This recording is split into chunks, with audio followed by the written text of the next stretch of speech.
It's a Star Wars show. I'm your host, Jon Justice, and thank you so much for checking out another podcast. As always, if you want to email me, TalkShowNerd@gmail.com, or if you happen to be enjoying the show up on YouTube, you can leave a comment there. A somewhat stripped-down version, we'll call this an acoustic version, of the podcast this week, as I am recording this actually away from my home studio. I'm inside of my radio studio this week, and because of that, I don't have all the normal bells and whistles that I typically have when I'm going to record the show. But I do have some Star Wars items to share with you this week, including some really good news regarding the future of Cara Dune returning to The Mandalorian. Gina Carano has settled her lawsuit with Disney+. We'll get to your listener feedback this week. As always on the show, I like to take a moment and just talk a little bit about what I am watching currently in the realm of a galaxy far, far away. So I've recently been going through, and I had kind of been stopping and starting a rewatch of The Acolyte. And as typically happens, when it comes to some particular Star Wars content, it just hits you differently. I think sometimes you need to get away from the controversies that dominate the online commentary so often that end up, at least for me, and I think it rings true for a lot of people, it ends up having an impact on your watching experience. And since there's been some distance since all of the various criticism relating to The Acolyte, the last time that I'd gone through and watched it was over a year ago now. And I'll tell you what, going through a rewatch of The Acolyte, I've really been enjoying it. Some of my same complaints remain. I still find the production on the show to be rather interesting, if not just a little bit off. I don't watch the flashback episodes. I don't enjoy them very much. But the rest of the series, the rest of the show, I've really been enjoying this time around. And I'll be honest, it makes me a little bit bummed out that we're not going to get more content. I understand why, and I don't think the fandom could survive an Acolyte Season 2. That being said, my feelings on the show remain. I mean, I kind of felt the same way watching it before, but this time around, I just found the experience even more enjoyable than what I had experienced in the past. And this still also holds up, and this is commentary that I had initially when I first watched the show, but the lightsaber choreography in The Acolyte is absolutely spectacular. Not the combat sequences so much. I'm talking specifically the lightsaber battles between the Jedi and Quamir, just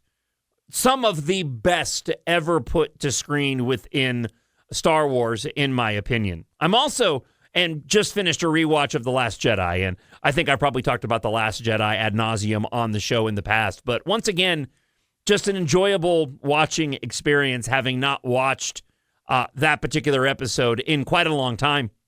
And keeping with what I've been doing lately just in my everyday movie watching, and that is putting the phone away. Just taking the phone, setting it aside. I actually have a little metal container. I think it's supposed to be a pencil box, but it's from The Force Awakens, and so it has an image of Rey on top, and it says Star Wars. I keep it where I sit to watch all of my movies in my living room, and I just put my phone in there. I put it on silent, I put it away, and I just enjoy watching television, because I think the enjoyment of series and movies, I mean, these are meant to be experiences. And if you're not captive in a movie theater where you don't have those distractions, it's really easy to be distracted at home. And I have found that if I force myself into what I call movie theater mode at home, inevitably I find myself enjoying the content way more than if I pitch off for scenes that I think are boring or too slow and head on over to my phone. So that's what I've been doing lately in terms of my Star Wars watching. I know some of the fans of the show have been reading my books. We're going to talk a little bit about that a little bit later on in the episode. But I'm always interested to know what it is you're watching right now of Star Wars. So feel free to go ahead and leave me a message either on YouTube or, again, drop me an email, talkshownerd@gmail.com. All right, let's get into the news this week, though. Actor Gina Carano, and I'm working off of a version of the story from Newsmax. This broke late last week after I'd already wrapped up last week's episode. But actor Gina Carano has settled her federal lawsuit against Lucasfilm. and its parent company, Walt Disney, over her claim that she was fired from The Mandalorian back in 2021 for expressing right-wing views on social media. Now, specific terms of the agreement were made, but in a statement from Lucasfilm, they do say that Ms. Carano was always well-respected by her directors and co-stars and staff, and she worked hard to perfect her craft while treating her colleagues with kindness and respect, Lucasfilm said in a statement. Now, with the lawsuit concluded, they said they look forward to identifying opportunities to work together with Ms. Carano in the near future. I'll get to more of that here in just a moment. The two sides stipulated in a federal court hearing on Thursday of last week that the case should be dismissed with prejudice, meaning it can't be refiled. A judge still needs to formally dismiss the case entirely. It has been scheduled to go to trial, or had been scheduled to go to trial in Los Angeles in February of next year. Now, the lawsuit filed in federal court last year in California alleged that Carano was wrongfully terminated from the Star Wars Galaxy Disney Plus series after 2 seasons due to a post likening the treatment of American conservatives to the treatments of Jews in Nazi Germany. Her posts were widely criticized online and spurred a trending hashtag fire Gina Carano hashtag.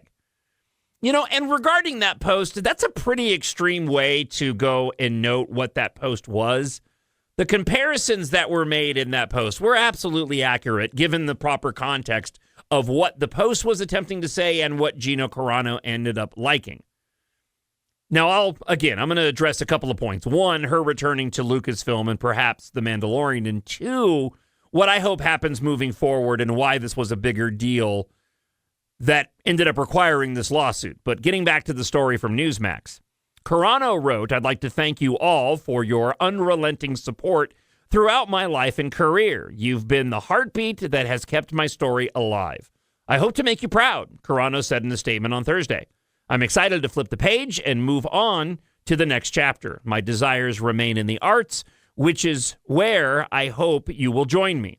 Carano thanked Elon Musk for helping fund the lawsuit and asked for nothing in return. The suit had alleged that the 43-year-old actor was fired because she dared voice her opinions against the online bully mob who demanded her compliance with their extreme progressive ideology. Carano is a former mixed martial artist who played the recurring character, as I mentioned, Cara Dune on the show, which launched in 2019 and ran for 3 seasons. A feature film starring Pedro Pascal, Sigourney Weaver, The Mandalorian and Grogu is set for release next summer.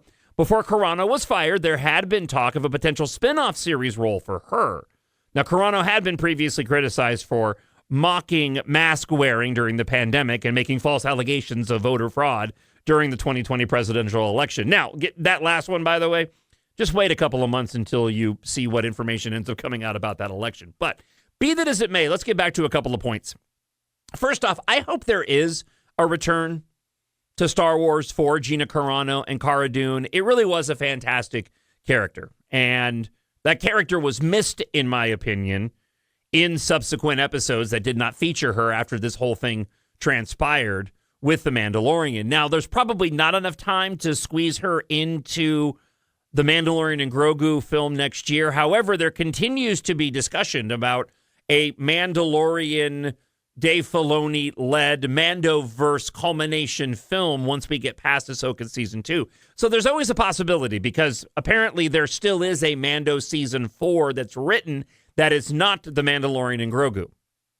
So I personally hope to see Gina Carano return to the Star Wars universe as Cara Dune. Plus, it would make my Black Series figure more relevant again. So, on top of that, just one quick comment relating to the controversy. And the biggest issue that I had, and I think most people had, with Gina Carano being fired, is that there have been plenty of Star Wars actors and actresses that have gone and expressed their political opinion online and not taken any heat resulting in their removal from Lucasfilm, Disney, or the projects they were working on. As a matter of fact, the lead actress who played the protagonist twins in The Acolyte, she herself had done videos and commentary and comments in the past that were just as incendiary, for lack of a better way to describe it, as what Gina Carano said. They just happened to be more left-wing. So that was always, to me, the biggest frustration that I had with Gina Carano being singled out, given that plenty of actors and actresses working for Disney and Lucasfilm have let their own political beliefs be known without any sort of controversy. And this is also, in my opinion, a return to normalcy here in the country. I won't get into the politics of it. I'll reserve that for my weekly radio show, Monday through Friday, 6 until 9 a.m. on the iHeartRadio app Central Time, or you can always get caught up on the podcast. That being said, this is another really good example about how common sense and rational discussion and decision-making is returning to the social sphere, and it is happening within our pop culture as well. So this is all an incredibly good sign. As always, I'd love to hear from you. TalkShowNerd@gmail.com, or leave that comment up on YouTube. So with that being said, in this acoustic stripped-down version of the show, let's get to your listener feedback this week. And just a couple of comments from the past week. Friend of the show, Ray2017, writes this. Maybe this is off subject, but I'm going to put it out there anyway. For a few months now, I've come to the point that it is nearly impossible to go through an entire day without having something that automatically is a reminder of the Andor series, mainly when it comes to Star Wars as a whole. As of late, anytime you're watching historical documentaries or essays about storytelling, there's little things that come up that brings my mind back to Andor. When I watch anything regarding the prequels, most prequel and post-OG related and original trilogy related, all I can think and look back on from time to time is the Andor series. Being reminded of it in any little way imaginable, I've come to the point of accepting that going forward, and I'm okay with it. You know, it's interesting, too, because the commentary around Star Wars, for the most part, continues to swirl around the quality of Andor Season 2. So I imagine, Ray 2017, what you're experiencing, other people are experiencing as well, because that Season 2 was absolutely spectacular. All right, next up, we have Alan Rowarth, who writes this, talking about Matt Smith, as we mentioned in last week's episode, as he has been cast in the upcoming Star Wars Starfighter film. Talking about Matt Smith and not mentioning his 4-year stint as one of the most iconic Doctor Who's of the modern era, ? Yeah, my bad on that. I'm not a Doctor Who guy. So Matt Smith was not top of mind when I was listing off the various films that he stars in. But you're absolutely right. That's one of the things that he's probably most noted for. And then lastly, Star Wars Santa, speaking of my science fiction series, EMBARK, he writes, I'm finishing up EMBARK 4, enjoying it a lot, on to book 5 soon. And that warms my heart, Star Wars Santa. I'm glad that you are enjoying the stories. You've made it past the first trilogy, moving through Corbijn and the Asteroid of Misfortune, and then on to book 5, The Rocket Queen, which is probably my favorite book in the entire series. You can pick up the EMBARK series, by the way, a fun and fast-paced, action-packed, epic science fiction adventure without an agenda. It's available at Amazon.com. Just search for EMBARK, EMBARK, and Jon Justice. And you can pick up your preferred copy of any of the books in the series, available in ebook, free on Kindle Unlimited, hardcover, paperback, and audiobook as well. Again, if you like your science fiction space opera to be epic, filled with some romance and action, then EMBARK is, of course, perfect for you. So head on over to Amazon.com and pick up your preferred copy of my EMBARK series. 7 books in all completes the series. Listen, that wraps up the show for this week. Thank you so much for taking the time out to listen to a somewhat abbreviated episode this week. And as always, I hope wherever you are, you're happy, you're healthy, you're safe. God bless, and may the Force be with you. I'll talk to you again next week. Bye.